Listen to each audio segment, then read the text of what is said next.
Today I'm going to show you how to install Windows 10 on, we're actually going to use an Evolve Maestro laptop here, the 12-volt Evolve Maestro that several of us have talked about on separate YouTube channels. Frank blew one up that Mike owned at Winter Field Day last year. That was a big story into itself. You can find that on their channels. We're going to take that, we're going to re-image it, we're going to set it up for an off-grid, completely independent Windows 10. I'm going to show you how I do it. I'm going to show you where I got the idea, and I'm going to show you what specific programs, applications, and how I arrange everything, what I use for Windows, which some of you don't like Windows, I get it, but this way it's going to be completely off-grid, and you're going to be innocent of updates. It's not going to require you to update or anything like that, and it's going to allow you to run a lot of the programs that only run in Windows that we want to use in ham radio, but we can't use on Linux, or at least maybe not as seamlessly on Linux. But I'm going to show you how to do it on, show you a little bit about Linux too. Not the whole thing, but a little bit. So let's go, let's take a look at this. Today's video is sponsored by ham.live. Take your ham radio net to the next level by setting it up on ham.live and sharing it out with your audience and letting them follow along with you. Check out ham.live, link in the description below. Okay, first off, I have to give a shout out to the Tech Prepper. I got this idea from him. I got the idea for the video from him, which is to say that the whole off-grid computer thing is something I've been researching for the last couple of months. I'm actually in the process of building what they call a cyber deck, okay?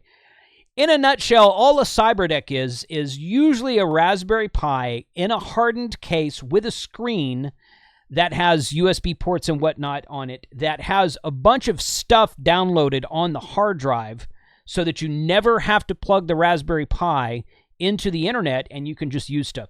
You can download all of Wikipedia. I've got that done. You can download all of your ham radio applications and get them installed on everything that'll work on Raspberry Pi, which is many things. And then it's all independent. You don't have to plug into the internet. You don't have to worry about updates. You don't have to worry about tracking or viruses or whatever. It's just all independent, and it's installed in this little, most of the time, a hardened case. And then you just take it with you and plug it into your radio, and you're totally off-grid because radio communications are always off-grid.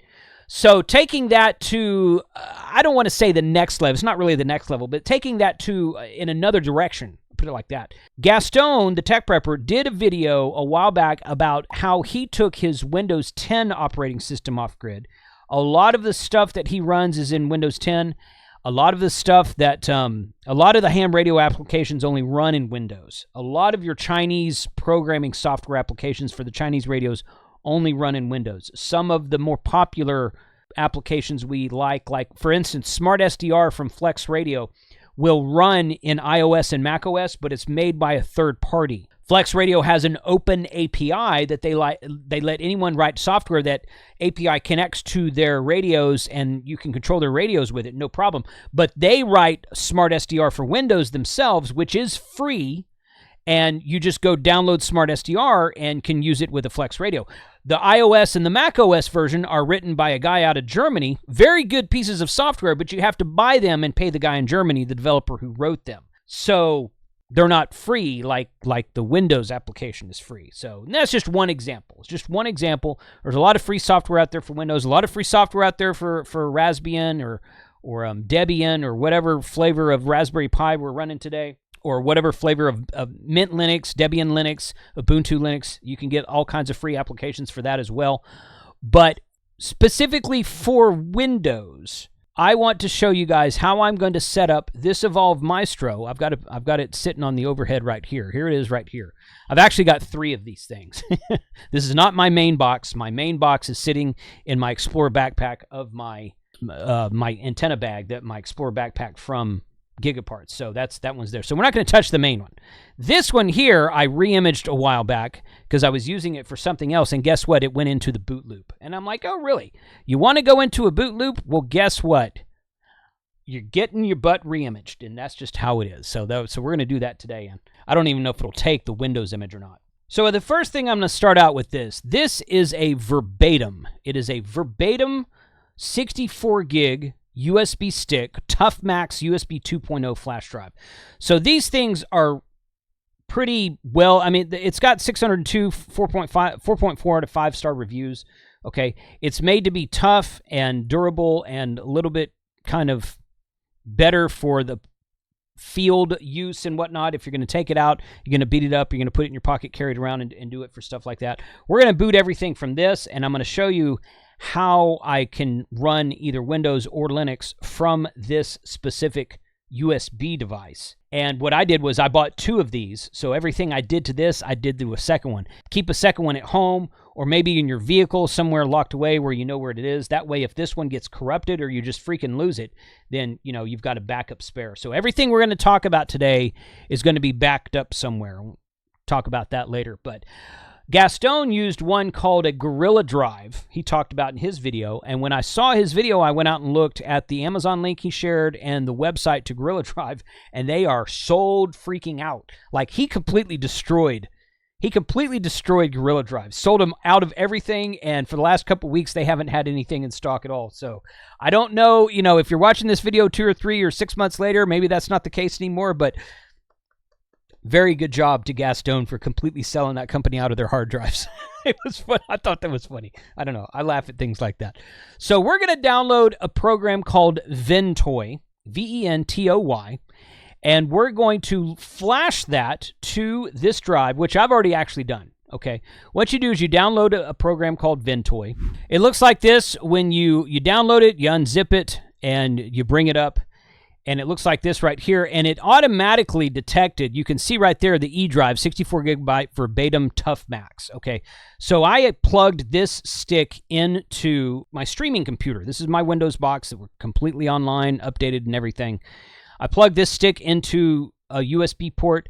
I launched Ventoy. It came up and it said, oh, you must want to install on this flash drive here. And I'm like, yes, I do. That's correct. And you click install, and you can see it took Ventoy and package on the left, and it put it on the right where it said Ventoy and device version 1.0.99. And it took like, I don't know, a few seconds. It was very fast. So now when I plug this into my Evolve Maestro here, this is the screen that comes up. This is what Ventoy looks like. So I've got 2 ISOs downloaded. I've got Linux Mint 22 Cinnamon, 64-bit, and I've got Windows 10 22M2 English 64-bit.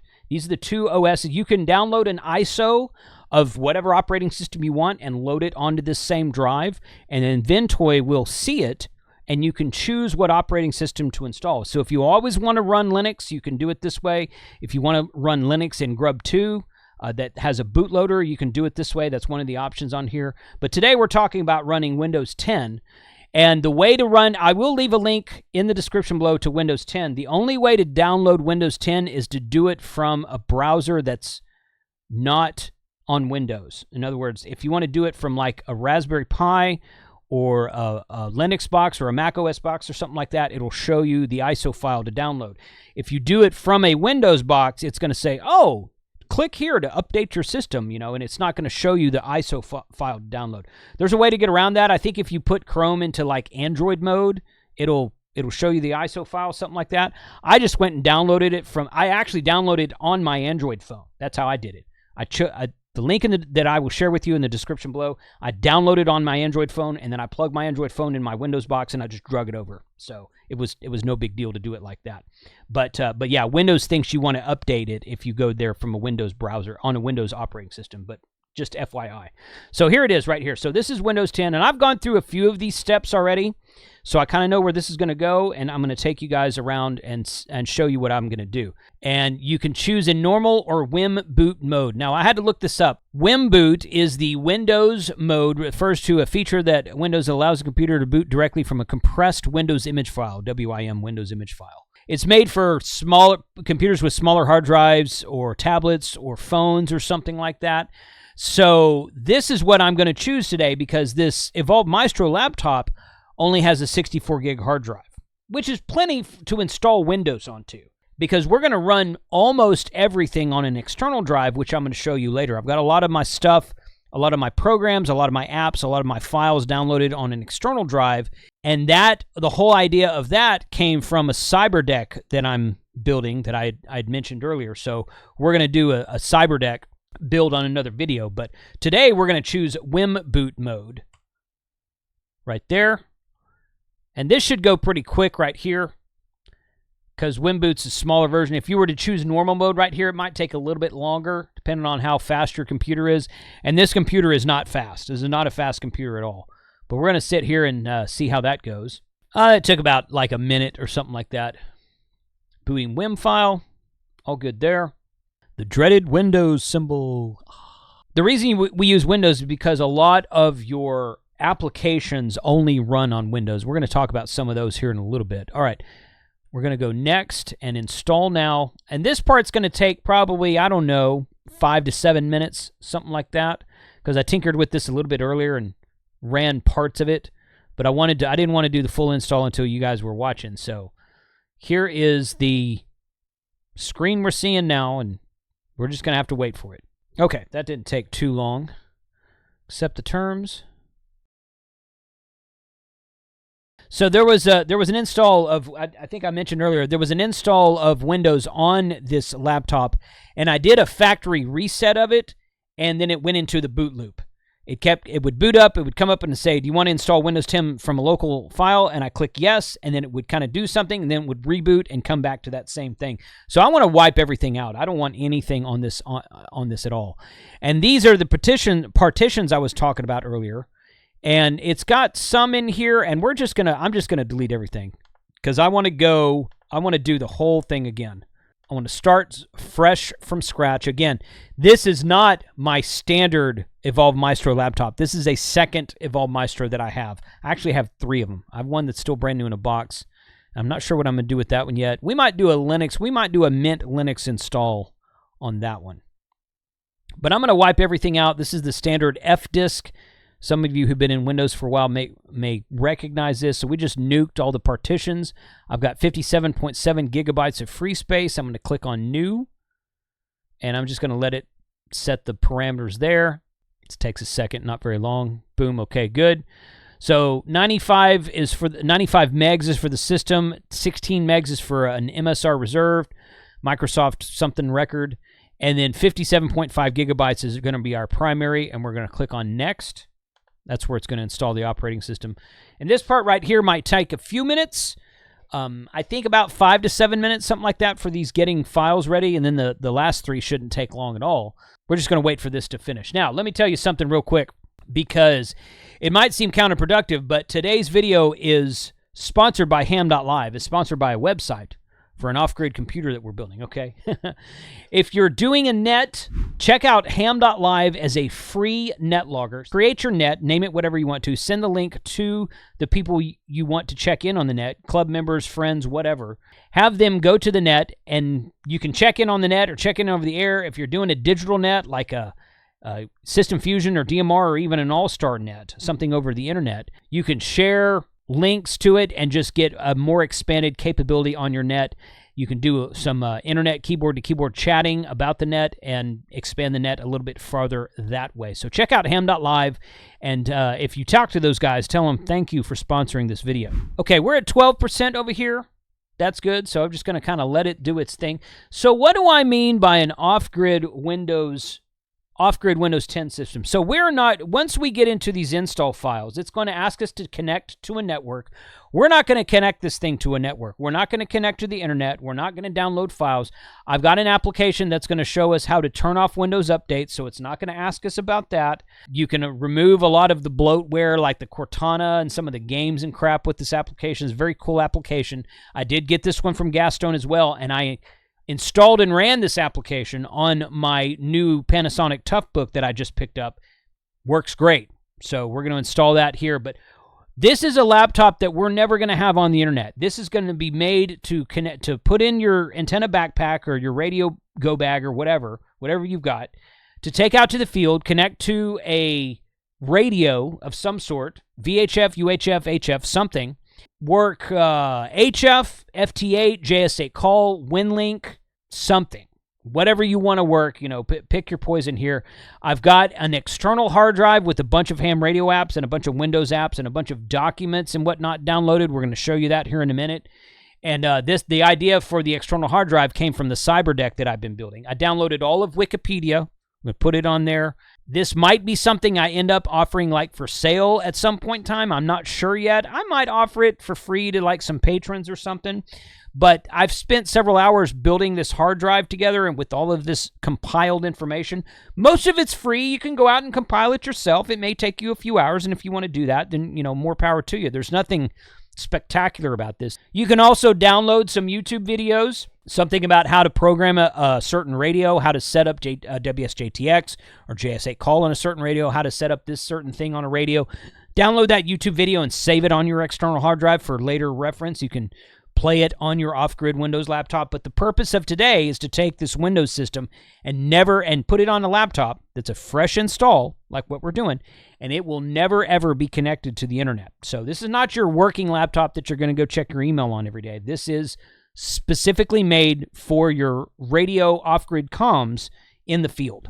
All right, we're at 87% here. This shouldn't take too much longer. It's been about, 3 minutes or something like that? I don't know. Okay, that part of the video was sped up a little bit, but in reality, it took like maybe 4 minutes, 3 to 4 minutes from when I clicked on install for that to go. Maybe 5 minutes, 3 to 5 minutes, something like that. And this is a slow laptop. This is not a fast or not a high-performance laptop at all. So better, higher performance, more RAM, better CPU laptop, you could definitely do better than that. So we're rebooting now. That took longer than it did the first time. I kind of tinkered with this a little bit before I went live, before I connected the camera up and everything, and it didn't take that long. That took a good 4 or 5 minutes that time. I stopped the camera and decided to come back to it. So, but this is what you want to see. And again, this is the Evolve Maestro laptop. You get what you get. So, okay, United States. Next, it's going to ask me for the keyboard layout. I also plug the laptop in. I don't want it dying during my recording. Here we go. Is this the right layout? Yes. Do you want to do that? No, I'm going to skip that. Okay, so connect to a network. Like I said a minute ago, we are not connecting to a network. I'm going to make this a little bit bigger so you can see it better. We are not going to connect. I'm never going to connect this laptop right here. I'm never going to connect this to the internet. So we're not going to have to worry about updates or anything like that. So we're going to go here, and I don't have internet right there. And it's going to ask me, are you sure you don't want to connect to internet because of blah, blah, blah? Nope. Connect limited setup. That's what that says. Connect with limited setup. Yes. They want you on the internet so they can, I don't know. Maybe they track you, maybe they don't, but they're not tracking you if you're not online. I know that much. Secure. Yeah. Okay. So it's once we, I wish you could skip this part, but whatever. I don't care about security questions. I never use, even in a computer that is online all the time. I've never used those. And this was not connecting to my Microsoft account, so I don't care. All right, this part right here, choose privacy settings. Now, I will, even on, where's my mouse? There it is, okay. Even on all of my Windows boxes where I do connect to the internet and I have streaming services and I have everything, I always turn these off. I never turn any of these on. I don't really know how much respect Microsoft has for these services. You know, you turn it off, find my device, you turn that off, location, turn that off. Are they still tracking you? It's very possible. It's very possible they are. I don't know. But I turn them off all the time anyway. So we're turning off for this one because it's not going to be online anyway, so it's not going to matter. Cortana, I never turn this on either. Not now. And I think the application we're about to look at that turns off Windows updates, I think you can disable Cortana or maybe even uninstall it with that application too. So more to come on that later. Let's see how long this part is going to take. Okay, this might take several minutes. So I'm going to pause here and come back. Okay, that took maybe, 4 or 5 minutes, something like that. And now you can see right down here at the bottom right corner of the screen in the sys tray, there's that little world that's right there.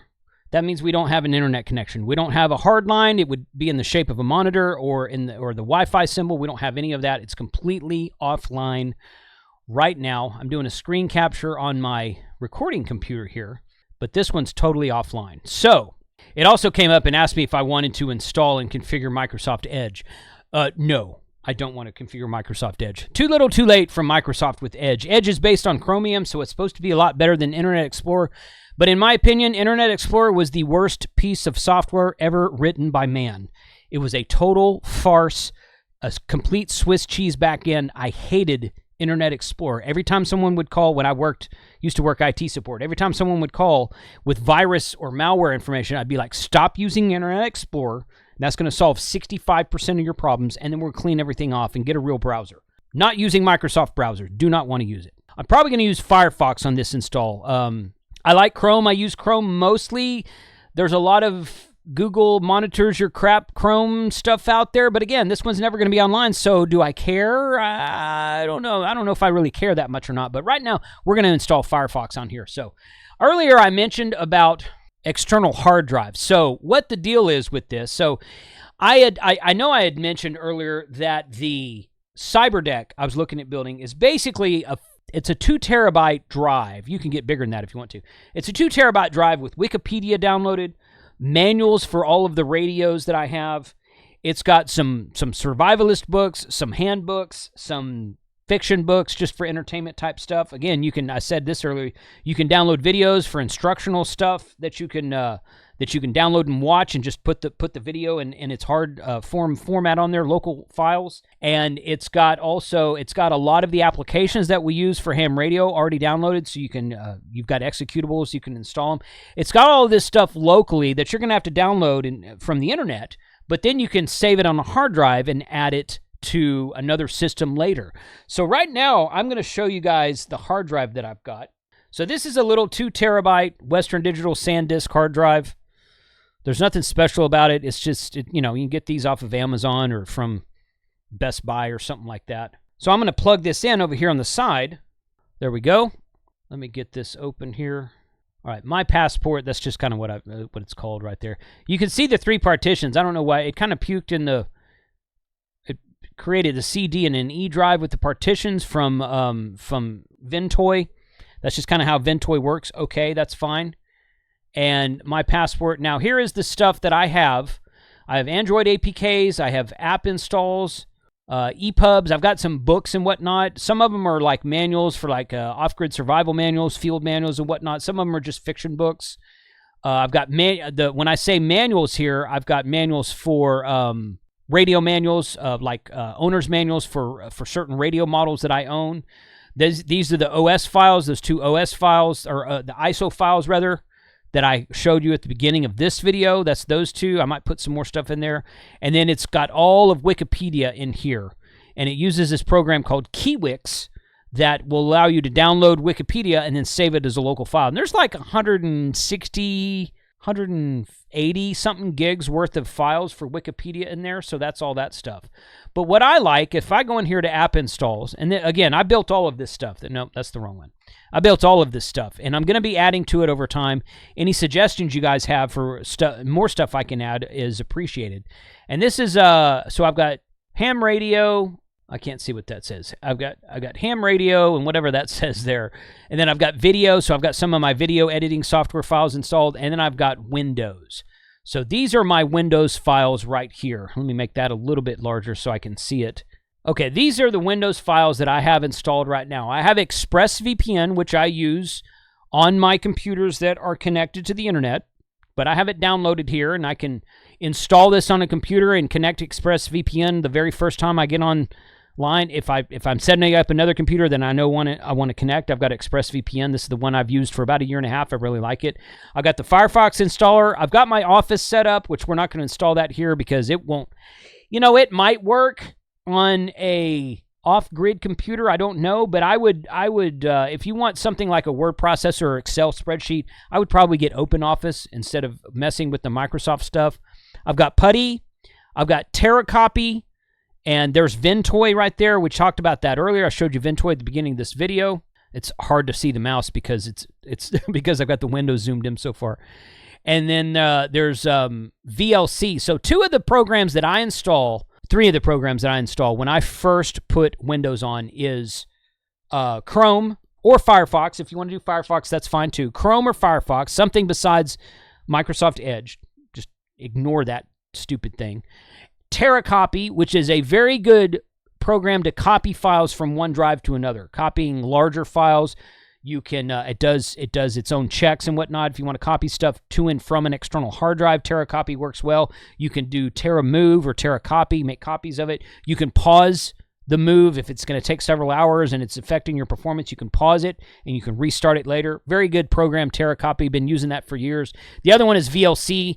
VLC is just a video player. It'll play anything at all. It's a free download. Both Terra Coffee's free and VLC is free. Both of those are great programs. VLC plays all movies of all formats, of all types, of all codecs, and everything. Back in the day, you used to have to install special codecs to play an MP4 or an H.264, H.265 MP4 and all that kind of crap. VLC just plays everything, never had a problem with it.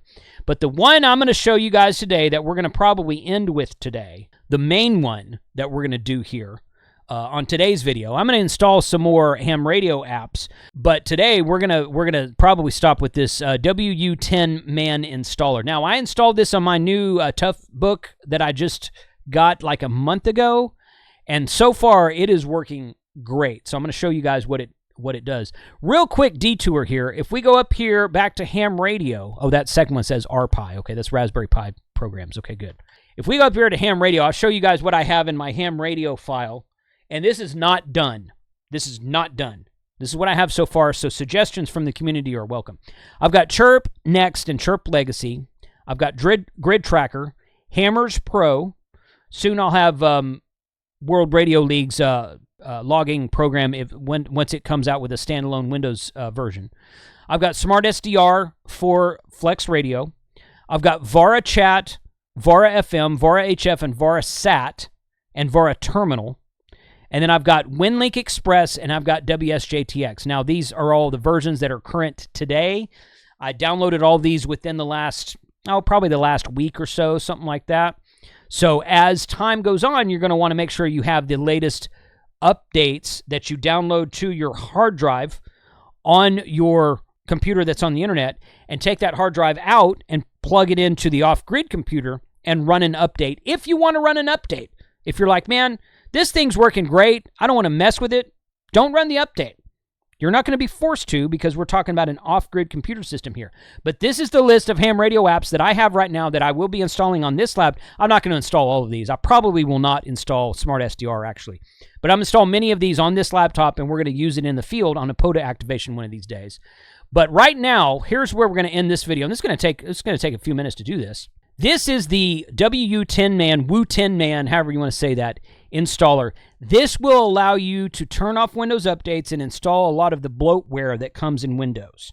And this is a great program. This is another program idea that I got from Gaston. He talked about it. He didn't show it on that video. So I wanted to do a video where you actually showed it and saw what it looked like. So here's what we're going to do. We're going to install this right now. And I want to make sure that you guys can see this window, so I'm going to make it a little bit smaller. This won't take long at all.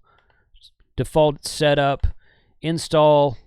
It's going to say, are you sure? Yes, I am. And launch. Okay, so that was it. It took like, what, a minute, if that?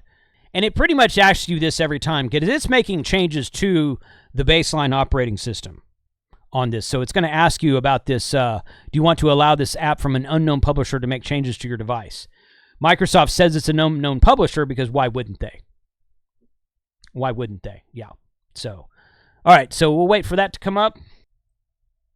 There we go. There it is right there. Okay. So let's zoom that. I couldn't remember how big that window was. Let's zoom that in a little bit. All right. Here is the options you have with this. Okay. So Windows. So right here, Windows Update.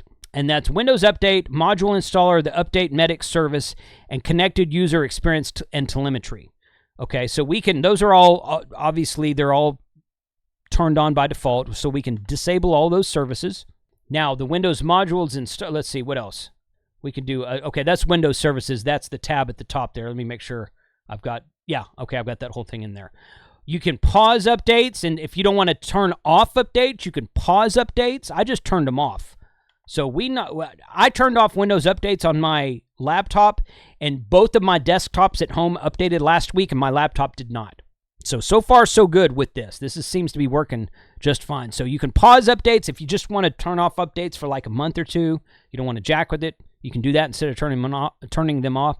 This one's in beta right now, but it's called Declutter. This is a great... there we go. You got to love the Evolve Maestro. Okay, so you can remove all of this junk. The 3D viewer, advertising alarms, Bing weather. Bing weather is a joke. I hate the Bing stuff that comes up with Microsoft Edge. Calculator, camera, communication apps, Feedback Hub, Get Help, Get Started. Yeah, remove all that crap. Maps, Office Hub, OneNote. I use OneNote, but this one's not going to connect to the internet, so I don't have any need for OneNote. Paint 3D, People Photos, Skype, Solitaire, Sticky Notes, all the Xbox stuff. I've never used any of the Xbox stuff. I don't own an Xbox. If you have an Xbox, then great. Leave it on there. Okay. But all of this, remove all, select all, remove checked apps. Click there. Okay. Let that go. So all of that, I've been working with Windows for more than 15 years. And IT support, tech support at home, whatnot. You used to be able to do these uninstalls pretty easily in like the Windows XP, Windows 7 days. Okay. Once kind of like Windows 2000, well, Windows 2000 was easy, but like anything after Windows 7, this has gotten a little bit harder. Windows 10, I've never seen a way to do this on Windows 10. There's probably some other ways out there. I don't know. But this stuff is, this program is really cool that it will allow you to remove and disable all of this stuff. It makes it very easy. And it's a free program. I will put a link to it and everything else in the description below. And once again, special thanks to Gaston, the tech prepper, for telling me about this program. But I wanted to show you guys how to use it on this video. Okay, selected Windows apps have been removed. Good. Those are gone. And then we can do beta scheduled tasks, do update, orchestrator, all of this crap. Windows update scheduled start. Disable all tasks. So we disable all tasks, and it'll just do that by itself. It was faster than this program worked faster than this on my ToughPad, or my ToughBook rather. This is just a slow laptop, so we gotta wait for it. And there we go. That took a couple of minutes. Schedule tasks updated. Now, what it probably is going to do is ask me to reboot. So let me zoom this window back again. So once I close this, I think it's going to ask me to reboot. It didn't. But I'm going to reboot it anyway. So we're going to just reboot that. And now my Windows system is not registered, not connected to the internet. The updates are turned off. It's not going to scream at me. If you notice, it never even asked for a registration key. So I wonder how long it's going to run without asking for that. Now, there's an easy way to find a registration key on any box you have. You can run a program. I forget what the program is. I have to do some research. I've got it written down somewhere. But you can get a program that'll run and that'll find your registration key that's buried deep inside of the registry. So you can take your registration key that was on there before and use it on this. But if you're never connected to the internet, it's never going to verify or register or something like that. So I'll be curious to see how long it lasts before it starts squawking at me about the registration key.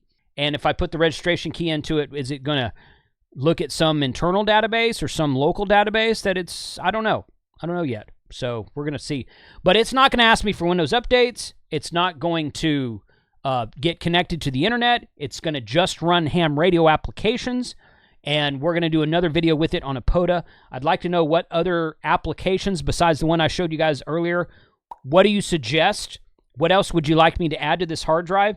If this hard drive here is something that you think I should continue putting together, continue adding to, if it's something you want to joint effort project and you want to take part in it and we're going to build some cyber decks with it, hit me up. Put a comment below. Email me, kc5hwb@gmail.com. Let me know what you think about this system. If you've got another system like it, yes, we're going to do a Linux system as well. We're totally going to do that. And I have a cyber deck I'm building, which is a Raspberry Pi system. So thanks for watching today, guys. I hope you enjoyed the video. It was a little bit longer than normal, so thanks for sticking around today in 73.